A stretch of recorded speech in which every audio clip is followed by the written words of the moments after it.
Good morning, beloveds. Pastor Carrie here today with the sermon for Sunday, March 29th.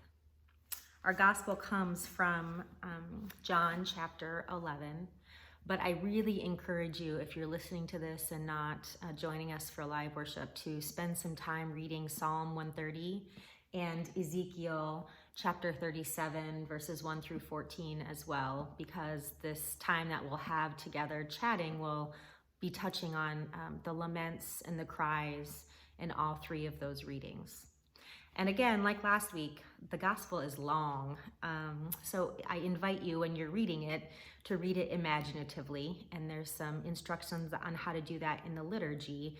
But basically, you try to connect with one of the characters in the story and reread it, asking yourself, what do you see and what do you hear and what do you feel and what do you touch and what do you smell, so that the story comes to life. And use your imagination, see what comes from it. God sometimes speaks to us through our imagination. So when I chatted with the youth and the young kids about these stories, I really spent some time talking about what lament is. What does it mean to lament? And we hear in all three of these stories the people of God crying out to God with their anger and their sadness and their fear and their anxiety. And lament is a part of our tradition with God. There's a good chunk of the Psalms that are Psalms of lament. And there's a whole book called Lamentations, which we often don't hear a lot from.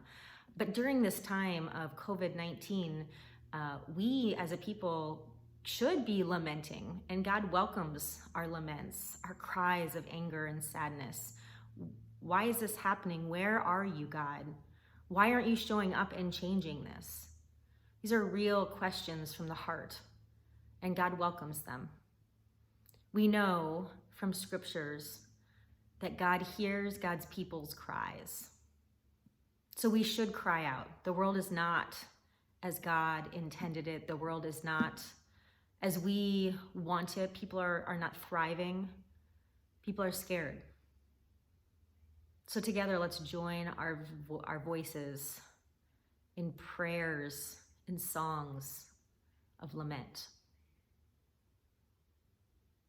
But one of the questions that I have and I've struggled with this week is, do those of us who belong to and align ourselves with mainline churches in the U.S., do we know how to lament?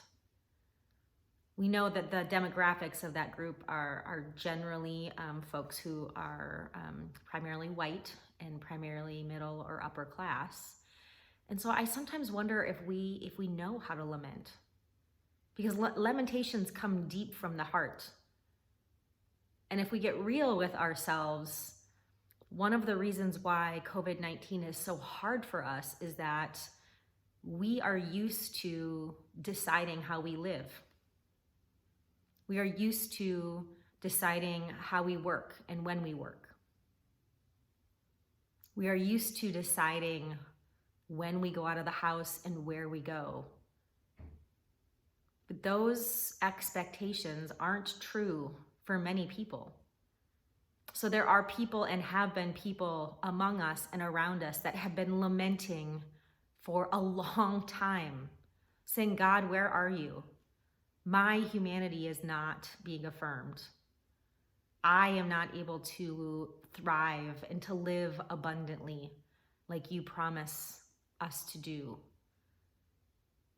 So I wonder if during this time of COVID-19, when many of us are weary and tired and angry and sad, if maybe we need to turn to our siblings who have had a lot longer history lamenting, because they could not expect to be able to work when and where they wanted. And they could not live how they wanted. And they could not decide where to go for safety concerns, or because it was not a place or a system that allowed them to be able to move freely. I'm thinking of our siblings who have different physical disabilities and mental disabilities that aren't able to move through the world because the system isn't meant for them to be able to do it freely. They haven't been given the accommodations they need to do that. Or I'm thinking of our siblings who are Black or queer or from First Nations, whose movements have been watched and limited, whose land has been taken. I'm thinking of folks who are migrants or refugees. All of these people have a much longer history of lamenting. And today I think we could learn from them. One of the things that we see in our texts today is we see people lamenting to God. And when people lament to God, when they call out their anger and their sadness and their worry, God doesn't always answer their questions in the way that they had hoped. But God shows up. In the gospel story, Jesus shows up. He shows up for Martha, and he shows up for Mary, and he shows up for the Jews that are there grieving. And he doesn't explain why he wasn't there earlier. He doesn't just take away their pain. He joins them in their grief, and he weeps with them. When God shows up, he doesn't always tell us when things are going to change. In our reading from Ezekiel and most of the people who have power and privilege in Israel have been taken off into exile, and Jerusalem has just fallen. And God gives Ezekiel this vision of this field of dry bones, and he says, I know that the people of Israel feel like they are dry bones, but I, God, can patch them back together again.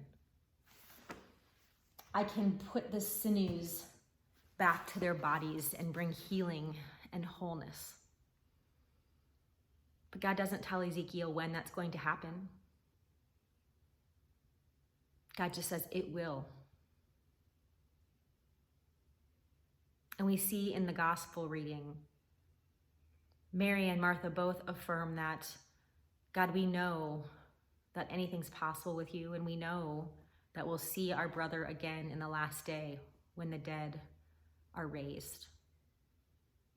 So they were surprised, probably, when Jesus showed up and actually brought Lazarus back to them that very day. We don't know when we will experience restoration, when we'll experience healing and wholeness, but we can rest in the promise that God hears us and that it is coming. But waiting is hard. Again, because most of the people, and again, I'm talking to the people that are in mainline churches, the ELCA is the whitest church in America, most of us are not used to having to wait. It's a privilege that we have had, and so this is new to us, this COVID-19 virus, not knowing when we're going to be able to get back to work, not knowing when we're going to be able to travel freely, not knowing when we are going to be able to live when and how we want. But that's another gift that many of our siblings are very familiar with. Waiting. Waiting for God to show up and bring more fullness to healing and restoration. As I've talked to people around the country who are sharing their weariness and their frustration and their anger, I wondered if we could learn from our brothers and sisters who have more experience. And so I decided this week to spend some time reading from activists and advocates for disability rights, for migrant rights, for people who have been fighting the invisible and insidious fears and institutional racism, homophobia.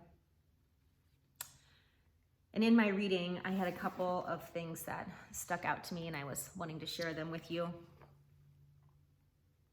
I was reading some of Dietrich Bonhoeffer's work. For those that don't know, Dietrich Bonhoeffer was a pastor from Germany during the time of the Holocaust. And he got in trouble because he actively spoke out against the Nazi regime, and he worked to free Jews, and he also spent some time with a assassin group trying to figure out how to get rid of Hitler. And so eventually he was I think, hung.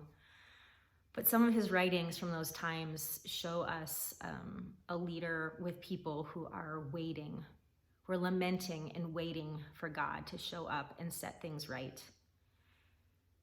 He says, "The blessedness of waiting is lost on those who cannot wait, and the fulfillment of promise is never theirs.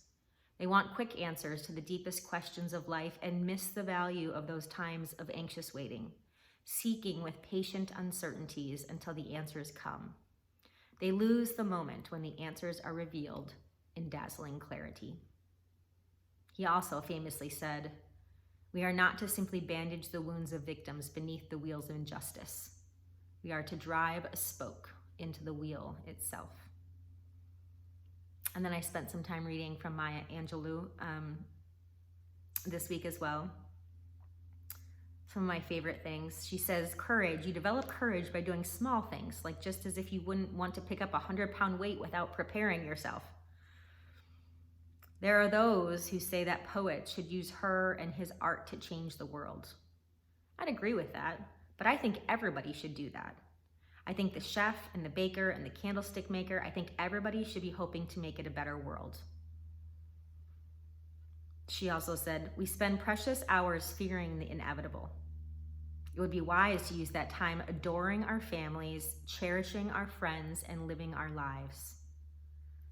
And finally, she says, "You should be angry, but you must not be bitter. Bitterness is like cancer. It eats upon the host. It doesn't do anything to the object of its displeasure.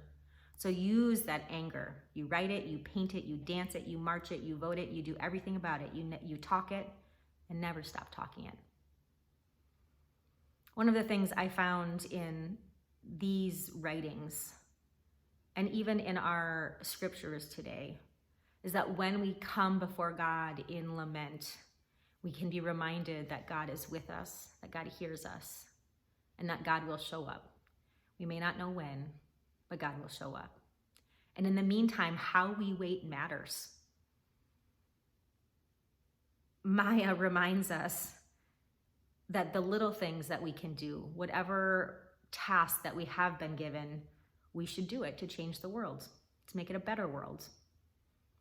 And while we're waiting, how we spend that time with our intimate relationships matters. Although many of us are stuck in our houses right now, love distancing or sheltering in place, we can still use that time to adore our families, cherish our friends, and live our lives.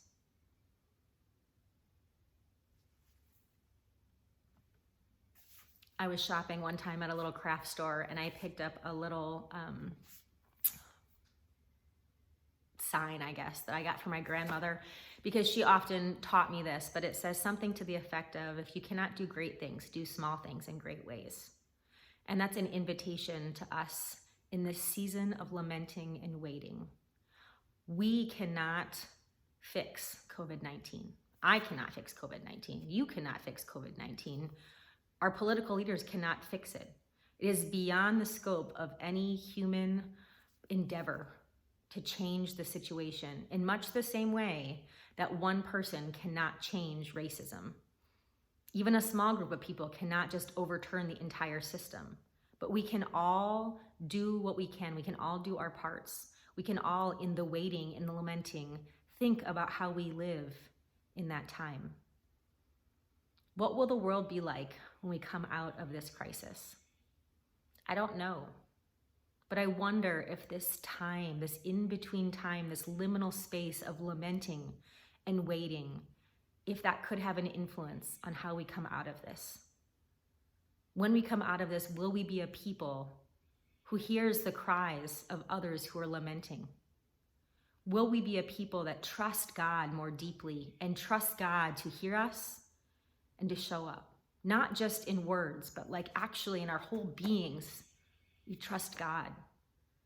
We know God hears us, and we wait in hopeful expectation for God to show up and to inspire us to show up in new ways. That, my friends, may be how the world is healed. I'm not saying that we need to diminish our fear and our hurt and our anger. I'm saying bring it, feel it, share it with God, cry it out. Because in my experience, in doing that, it changes us. We get to know God deeper, and our hearts and our ears and our minds are opened up to others who are crying out right now all around the world, not just about COVID-19, but around so many other issues. When the twins were in the NICU, I spent lots of days and weeks in lament. And you know what? To this day, 11 years later, I can't drive by a hospital without wondering who is sitting outside of a NICU bed or outside of an ICU room, lamenting and wailing to God. And I pray for them, and I think about them because my ears have been opened to their cries. So that's my prayer in this time of COVID-19, that we feel all the feels, that we bring them to God, that we learn to trust God more deeply, and that our hearts and our eyes and our ears are opened to our siblings who are lamenting with us. Amen.